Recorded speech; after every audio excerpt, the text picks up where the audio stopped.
হে এভৰিৱান, আপোনালোক সকলোকে মোৰ অন্য এটি ভিডিঅ'ৰ মাজলৈ স্বাগতম জনাইছোঁ। ঘৰৰ ওচৰতে উদযাপন কৰা মেডাম মেফিলৈ আহিছোঁ। আপোনালোকক যিমানটো পাৰোঁ দেখাই থাকিবলৈ চেষ্টা কৰিম। দিনত বিভিন্ন ধৰণৰ কাৰ্যসূচীসমূহ হৈ গ'ল, সেইসমূহ চাবলৈ অহা নহ'ল। একেচোতে ৰাতিহে আহিছোঁ। ৰাতি ছিংগাৰ আহিব আৰু ভণ্টিহঁতে ডান্স কৰিব, গতিকে সিহঁতৰ ডান্স চাম বুলিয়ে আহিলোঁ। এতিয়া বৰ্তমান মিটিং হৈ আছে, তাৰপিছতে ভণ্টিহঁতে নাচিব আৰু তাৰপিছতে ছিংগাৰ উঠিব আৰু আপোনালোকক মই দেখাই থাকিবলৈ চেষ্টা কৰিম। আৰু আমাৰ এতিয়া জেং বিহু আছে, আপোনালোকে মোৰ যদি ভিডিঅ'সমূহ চাইছে তেতিয়া গম পায়ে। আৰু এই ৰাংঢালী সাংস্কৃতিক গোষ্ঠীৰ যিটো আমাৰ জেং বিহু দল, তাৰে কেইগৰাকী মানে নাচিব, আপোনালোকক দেখাই আছোঁ।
ভিডিঅ'টো দিয়া নাই, অকণমানহে দেখাইছোঁ। আৰু কেনেকুৱানো পালে আপোনালোকে চাই জনাবচোন।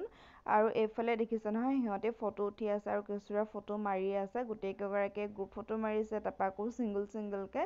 আৰু ময়ো কেইখনমান মাৰিলোঁ। আৰু এইফালে আছে পৰিবা, আৰু পৰিবা ছোৱালীজনীও আহিছিলে। আৰু এইফালে দুগৰাকীয়ে হাই দেখাইছে আৰু সিহঁতি ফটো চটো মাৰি আছে। তাৰপিছতে ক'লে যে ওচৰৰ মানুহ এঘৰতে ৰীল বনাম বুলি ক'লে, আৰু বহুত মানে ডাঙৰকৈ লাইট এটা জ্বলাই থোৱা আছিলে, গতিকে সিহঁতিও মানে ৰীল বনাবৰ কাৰণে আহিলে ইয়াতে। আৰু ইয়াতো মানে ভিডিঅ' উঠি আছে, ভিডিঅ' কৰি আছে। আৰু আপোনালোকক আজি ভিডিঅ'টো ইমানখিনিয়ে দেখাইছোঁ। আৰু মানে ছিংগাৰ চাবলৈ নাথাকোঁ, গতিকে ছিংগাৰ দেখাব নোৱাৰিম, তাৰ কাৰণে বেয়া নাপাব। ছিংগাৰ চাবলৈ নৰখিলোঁ, বহুত বেছি ঠাণ্ডা, গতিকে সোনকালে গুচি আহিলোঁ। আৰু আজিলৈ ইমানেই, বাই বাই, টেক কেয়াৰ।